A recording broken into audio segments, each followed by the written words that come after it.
My sister stood up at my nephew's graduation party, raised her glass, and toasted to being an only child.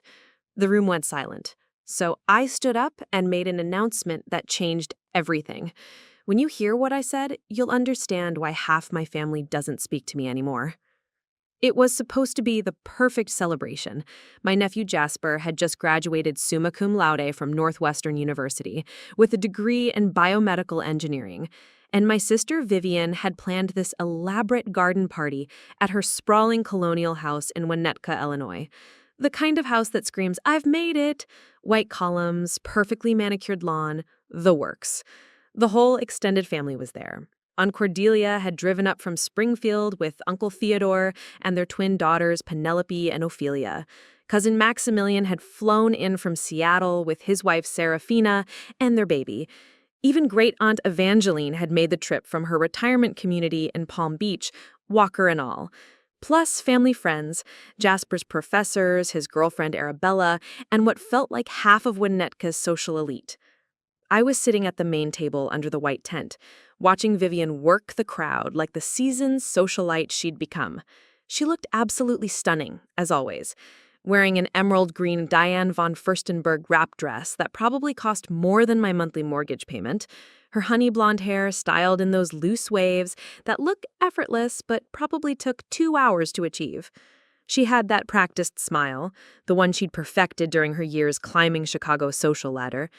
My husband Nathaniel sat beside me, occasionally squeezing my hand when he caught me staring too intently at my sister. We'd driven down from Milwaukee that morning, and I'd been dreading this party for weeks. Not because I wasn't proud of Jasper. I adored that kid.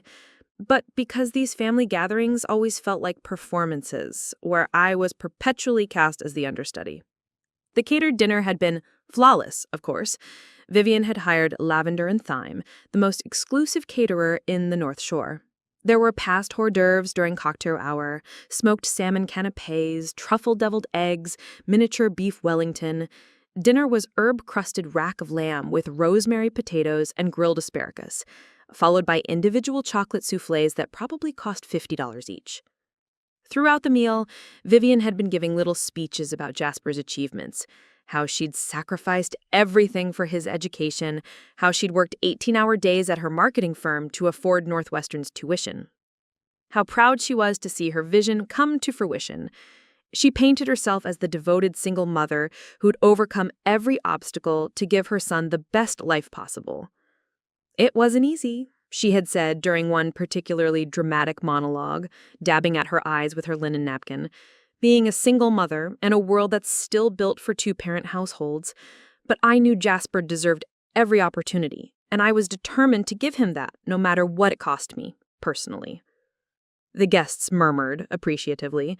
Aunt Cordelia actually reached over and squeezed Vivienne's hand in solidarity. I felt like I was watching a one-woman show titled The Martyrdom of Vivienne Blackwood. As the evening progressed, the champagne flowed freely, Dom Perignon naturally. Vivienne never did anything halfway. The guests became more animated, more effusive in their praise of both Jasper and his remarkable mother. Jasper himself seemed slightly overwhelmed by all the attention, but he was gracious and humble, thanking everyone for their support over the years. "I really couldn't have done this without my mom," he said during his own brief speech. "She's been my biggest supporter, my toughest critic when I needed it, and my best friend. I know how hard she worked to make all this possible." Vivienne beamed, soaking up every word. She'd always been the star of her own story, and tonight was no different. As the dinner plates were cleared and the dessert course began, I found myself studying the faces around the table. Great-Aunt Evangeline was nodding approvingly as she nibbled her soufflé. Cousin Maximilian kept taking photos to post on Instagram later. Uncle Theodore was deep in conversation with one of Jasper's professors about the future of biomedical research. Everyone looked so content, so pleased to be part of this picture-perfect family celebration. And why wouldn't they be?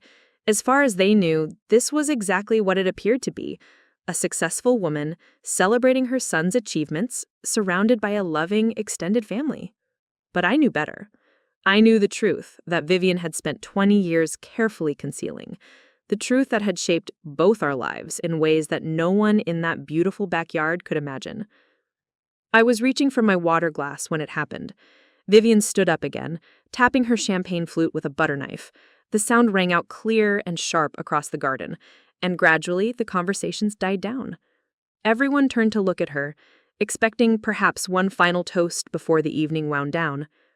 "I hope you'll indulge me," Vivienne said, her voice carrying that slight breathiness she got when she'd had just enough champagne to feel bold. "But I want to make one more toast. This has been such a perfect evening, and I'm feeling a bit reflective." She paused, looking around the table with that smile that I now realized wasn't quite reaching her eyes. Something in her expression made my stomach tighten. Nathaniel must have sensed it too, because his hand found mine under the table. "I want a toast," Vivienne continued, raising her glass higher, "to Jasper achieving all of this, despite the unique challenges of being raised by a single mother, to proving that sometimes being an only child is actually a tremendous blessing." The word "only" hit me like a physical blow. I felt the blood drain from my face. To never having to share resources, attention, or opportunities with siblings who might have held him back, she went on, her voice gaining strength and conviction. To being able to focus all my energy, all my love, all my financial resources on one extraordinary child instead of spreading myself thin across multiple projects. The silence that followed was deafening. You could literally hear Mrs. Henderson's automatic sprinkler system starting up in the yard next door. I felt hot, then cold, then hot again. My heart was pounding so hard I was sure everyone could hear it. But Vivienne wasn't finished. She took a deliberate sip of champagne, savoring both the Dom Perignon and the moment, before continuing.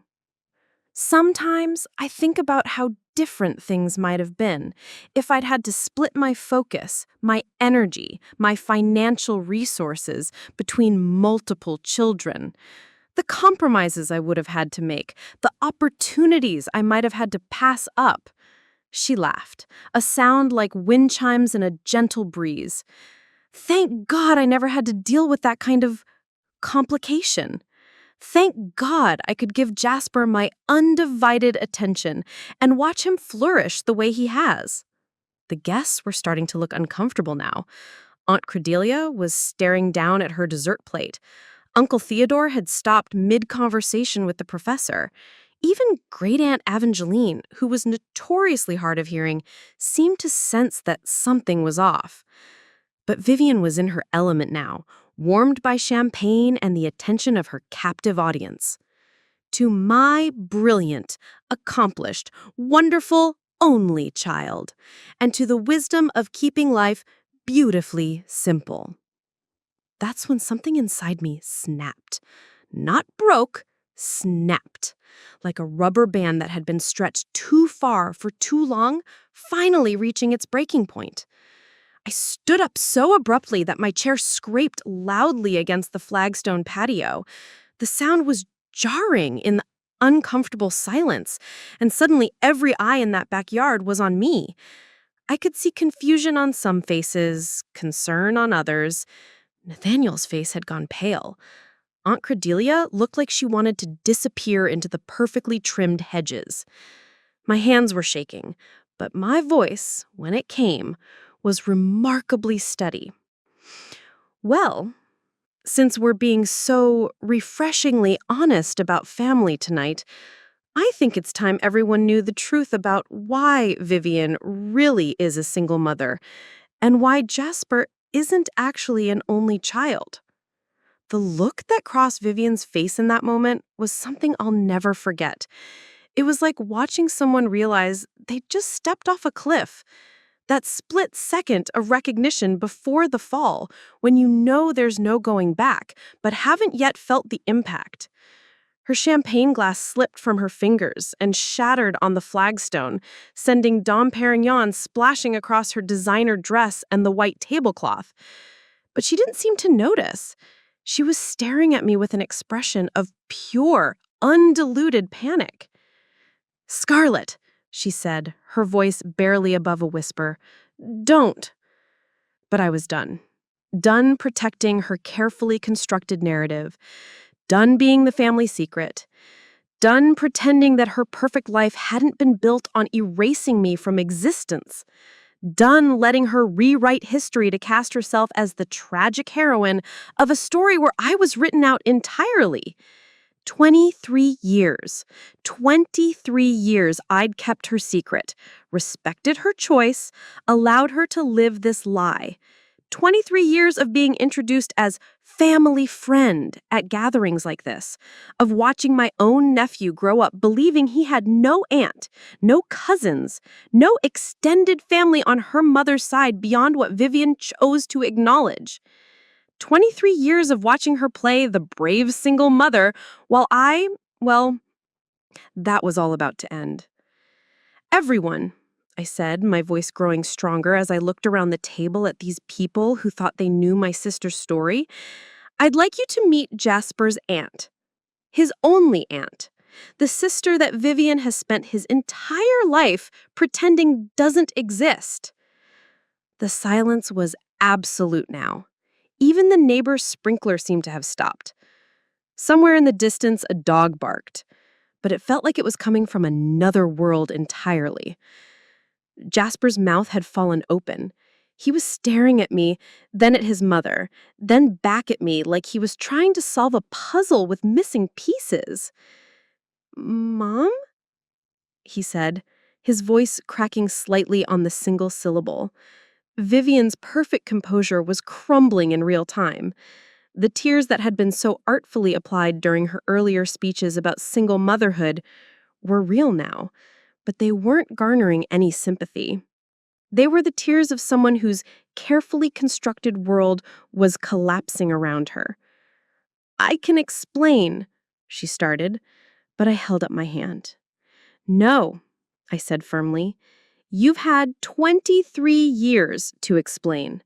Tonight, it's my turn to tell the story." To understand how we got to that moment, me standing in Vivienne's perfectly manicured backyard, about to detonate her carefully constructed life, you need to understand what our relationship looked like before everything fell apart.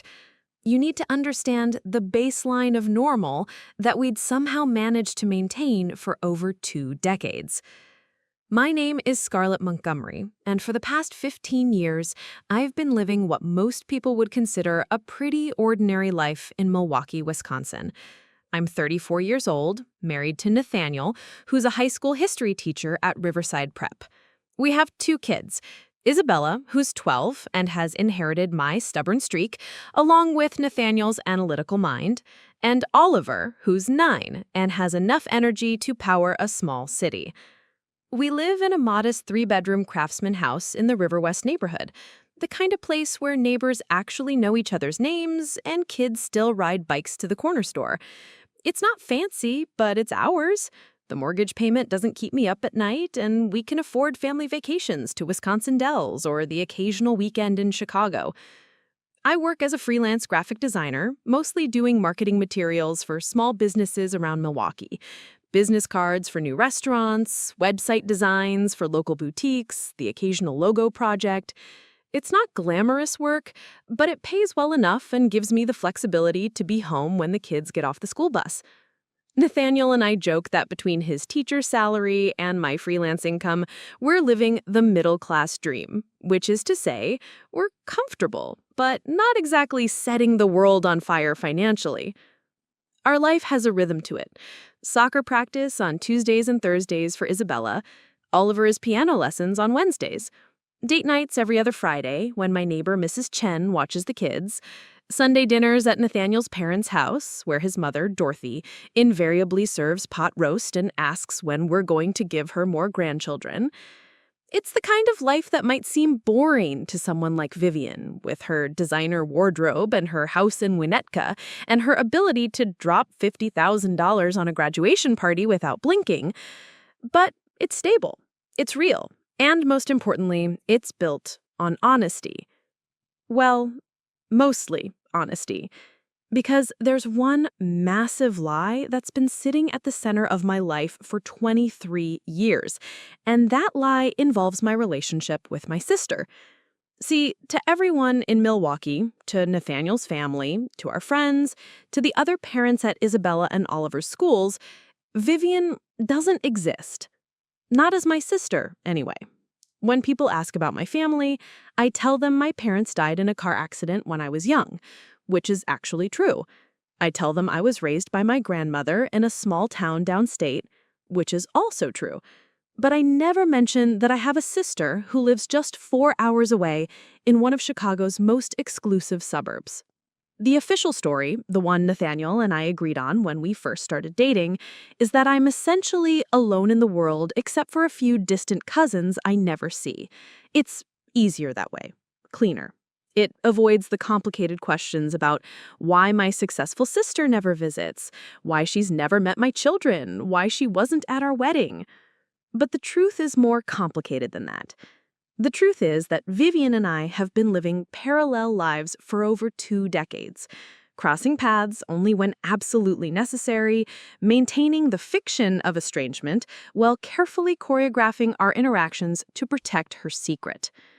You see, officially, Vivienne Blackwood is a single mother who raised her son Jasper entirely on her own after his father abandoned them when Jasper was a baby. She's the tragic heroine of her own story, the brilliant woman who sacrificed a promising career in advertising to focus on motherhood, who worked her way up from entry-level positions to eventually start her own boutique marketing firm, who poured every ounce of her energy into giving her son the best possible life. It's a compelling narrative, and Vivienne tells it beautifully. She's always been good with stories, good at crafting the perfect version of events that makes her look sympathetic and strong and admirable. The brave single mother who overcame every obstacle, the devoted parent who never remarried because no man could ever come first before her child, the successful businesswoman who proved that you don't need a partner to build an extraordinary life. The problem is that almost none of it is true. Well, the part about Brandon's father is accurate enough. Brandon Kowalski really did abandon Vivienne when she told him she was pregnant. He was 22, still in college, and completely terrified of the responsibility. Last I heard, he was living in Portland, working as a bartender, and had never once attempted to contact Jasper. So that part of Vivienne's story checks out. But the part about her being alone, the part about sacrificing everything, about having no family support, about pulling herself up by her bootstraps through sheer determination and maternal love, that's where things get complicated. Because Vivienne wasn't alone when Jasper was born. She had me. I was 18 when Jasper came into the world, just starting my sophomore year at the University of Wisconsin-Madison on a partial art scholarship. Vivienne was 26. Already working in Chicago, already establishing herself in the advertising world. When she found out she was pregnant and Brandon made it clear he wanted nothing to do with parenthood, she called me, sobbing, at 2 a.m. "I can't do this alone, Scarlett," she'd said, her voice thick with tears. "I'm not ready to be a mother. I don't know how to be a mother. What if I mess this up? What if I ruin his life?" I drove down to Chicago the next morning, missing 2 classes and a midterm review session. I held her while she cried. I went with her to doctor's appointments. I helped her research cribs and car seats and pediatricians. When morning sickness kept her home from work, I would drive down on weekends to clean her apartment and stock her refrigerator with foods that didn't make her nauseous. I was there when Jasper was born, in the delivery room, holding Vivienne's hand while she pushed, cutting the umbilical cord when the doctor offered because Vivienne was too overwhelmed to do it herself. I was the first person besides medical staff to hold him, this tiny, perfect little human with Vivienne's dark hair and bright blue eyes. For the first 3 years of Jasper's life, I was as much a part of his daily routine as his mother was. I would drive down to Chicago every weekend, and during school breaks, I'd stay for weeks at a time. I changed diapers and gave midnight feedings and read bedtime stories. I was the one who taught him to walk, holding his little hands while he took those first wobbly steps across Vivienne's living room. I was there for his first words, his first solid foods, his first Christmas. Vivienne leaned on me for everything during those early years. When Jasper got his first ear infection and she panicked thinking he might be seriously ill, I'm the one who calmly took his temperature and drove them to the emergency room at 3 a.m. When he went through a phase of terrible twos tantrums and she felt like she was failing as a mother, I'm the one who researched child development and helped her understand that this was normal, that she wasn't doing anything wrong. I helped her financially too, though we never talked about it in those terms. When Jasper needed a bigger car seat, I would show up with one, claiming I'd found a great sale. When he outgrew his clothes faster than she could afford to replace them, I'd arrived with bags of hand-me-downs that I'd actually bought new. When her childcare fell through and she couldn't afford to miss work, I'd take time off from my own classes to babysit. Looking back now, I can see that I was essentially co-parenting Jasper during those crucial early years, but at the time, it just felt like what family does. Vivienne was my sister, Jasper was my nephew, and they needed help. It never occurred to me to keep track of what I was giving or to expect anything in return. I loved them both, and love doesn't come with receipts. The first crack in our relationship appeared when Jasper was about 4 and Vivienne started dating seriously for the first time since Brandon. His name was Marcus Davidson, and he was everything Brandon wasn't. Older, established, financially secure. He was a corporate lawyer with a downtown firm, the kind of man who wore $1,000 suits and drove a BMW and belonged to exclusive golf clubs. Marcus was also, as it turned out, not particularly interested in children. He tolerated Jasper because he had to, but it was clear that he saw the boy as an obstacle to the sophisticated adult life he wanted to build with Vivienne. And he definitely wasn't interested in Vivienne having a younger sister who was constantly underfoot, disrupting their romantic dinners and weekend getaways. "She's very involved," I overheard him saying to Vivienne one evening when I was putting Jasper to bed in the next room. "Don't you think it's time she focused on her own life instead of living vicariously through yours?" "Scarlett isn't living vicariously through anything," Vivienne had replied, but her voice lacked conviction. "She's just being helpful. She loves Jasper." "I'm sure she does," Marcus said smoothly. "But at some point you have to ask yourself whether all this help is actually helping or whether it's preventing you from becoming the independent woman you're capable of being." I heard Vivienne sigh, and something cold settled in my stomach. "Maybe you have a point," she said quietly. That conversation marked the beginning of the end of the relationship Vivienne and I had built around Jasper. Gradually, subtly, I found myself being excluded from family activities. Weekend visits became less frequent, then stopped altogether. Phone calls became shorter, more formal.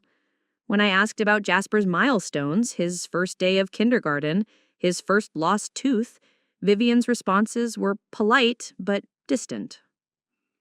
"He's doing great, really thriving. Marcus thinks consistency is important for children, so we're trying to establish more of a routine." The message was clear. I was disrupting the routine. I was the chaos that needed to be managed, the complication that needed to be simplified away. Marcus and Vivienne got engaged when Jasper was 5, and that's when Vivienne sat me down for what she called an important conversation about the future. "I need you to understand," she said, "that Marcus and I are building something together, a family, a life. And for that to work, we need some boundaries." "What kind of boundaries?" I asked, though I was already afraid I knew. "I think it would be better if you weren't so involved in Jasper's life going forward. Marcus feels strongly that children need stability, consistency. Too many adults coming and going can be confusing for them." I stared at her, waiting for the punchline, waiting for her to smile and say she was kidding. But she wasn't kidding. "You want me to stop seeing Jasper?" I asked. "Not stop, just step back. let us be a family without so much outside influence. Outside influence. That's what I'd become. The sister who'd been there for every midnight feeding, every doctor's appointment, every bedtime story, was now outside influence that needed to be managed. The conversation ended badly. I said things I probably shouldn't have said. She said things that cut deeper than I thought words could cut. And in the end, we agreed on a compromise that felt like losing everything while maintaining the fiction that we were both being reasonable. I would step back. I would let Vivienne and Marcus build their perfect little family, but I wouldn't disappear entirely. I would remain in Jasper's life as Aunt Scarlett, the fun family friend who showed up for birthdays and major holidays. Not a co-parent, not a primary relationship, but not nothing either. It was supposed to be temporary, a transition period while Jasper adjusted to having Marcus as a father figure. Once things settled down, once the new family dynamic stabilized, we could revisit the arrangement. Except Marcus and Vivienne broke up 8 months later. Turns out that a man who can't handle his fiancée having a close relationship with her sister probably isn't great relationship material in general. Marcus, as it turned out, was also uncomfortable with Vivienne's successful career, her financial independence, her refusal to defer to his judgment on everything from restaurant choices to vacation destinations. The engagement ended messily, with accusations and hurt feelings, and Marcus moving out of Vivienne's condo in the middle of the night, taking several expensive pieces of furniture that technically belonged to both of them. You might think that would have been the moment when Vivienne and I repaired our relationship, when she realized that Marcus had been the problem all along and welcomed me back into her and Jasper's life with open arms. But that's not what happened. Instead, Vivienne doubled down on the boundaries. She'd gotten used to being Jasper's only parent, used to making decisions without consulting anyone, used to the narrative of brave single motherhood that had evolved during her relationship with Marcus. And somewhere along the way, she'd decided that this new version of her life, the streamlined, simplified version where she was the sole architect of her family's success, was actually better than what we'd had before. "I think the distance has been good for both of us," she told me when I suggested we could go back to the way things used to be. "It's helped me become more confident as a mother, more independent, and it's given you space to focus on your own life, your own goals." What she didn't say, but what I heard loud and clear, was that she'd discovered she liked being the only star of her own story. She liked the admiration that came with being the woman who'd overcome every obstacle single-handedly. She liked not having to share credit for Jasper's achievements, not having to acknowledge that her success as a mother had been built on a foundation of support from someone else. And so our relationship entered this strange new phase where we maintained the appearance of sisterly affection while carefully managing the reality of our interactions. I remained Aunt Scarlett at family gatherings, but now that title came with very specific parameters. I was the beloved family friend, the woman who'd been close to Vivienne since childhood, the honorary aunt who sent birthday presents and showed up for graduations, but who lived her own separate life in Milwaukee.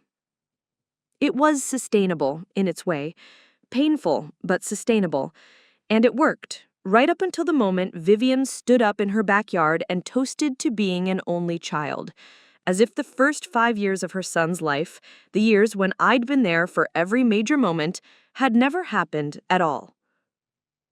The backyard was silent, except for the sound of Vivienne's glass hitting the flagstone. Every guest stared at me, then at her, waiting for someone to explain what was happening. 23 years ago, I said, my voice steady despite my racing heart, Vivienne gave birth to Jasper, and for the first 5 years of his life, I wasn't just his aunt, I was his second mother. I changed his diapers, taught him to walk, held him through every fever, paid for his daycare when she couldn't afford it. Jasper's face had gone pale. "Mom?" he whispered. Vivienne was shaking her head frantically. "Scarlett, please don't do this." I gave up my college social life, my dating life, my entire early 20s to help raise him. And when she decided my help was inconvenient for her new relationship, she erased me, made me promise to play family friend so her boyfriend wouldn't feel threatened. The truth hung in the air like smoke. Aunt Cordelia's mouth had fallen open. Uncle Theodore was staring at Vivienne with something approaching horror. So, congratulations, Vivienne. You got your wish. You've been an only child for 23 years. Enjoy your perfect family. I walked away, leaving behind the sister who'd chosen her image over our bond and never looked back.